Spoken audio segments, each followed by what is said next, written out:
Hello guys, আসসালামু আলাইকুম। জিভে জল কিন্তু চলেই আসছে, আর আসবে না কেন? দেখতেই পাচ্ছেন আমি একটা তেঁতুল নিয়ে নিয়েছি, আর নিয়ে নিয়েছি একটা শুকনো মরিচ, যেটা আমি চুলায় এমনি টেলে নিয়েছি।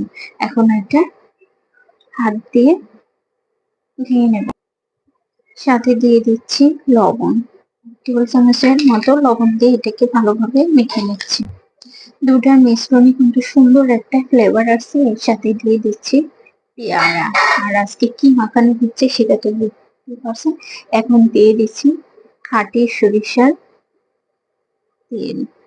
খালি টক টক খেতে কিন্তু ভালো লাগবে না, তাই এখানে দিয়ে দিচ্ছি 1 টেবিল চামচ পরিমাণে। এখন সবগুলো উপকরণ আমি ভালোভাবে হাতে মেখে নেব। ফাইনাল লুক দেখার জন্য কিন্তু অবশ্যই ওয়েট করতে। এই হলো আমার পেয়ারা মাখানের ফাইনাল লুক। কতটা লোভনীয় হয়েছে সেটা তো দেখতেই পারছেন।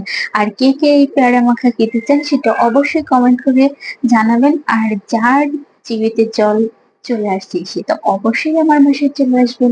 আজকের ভিডিও এখানে শেষ। আমার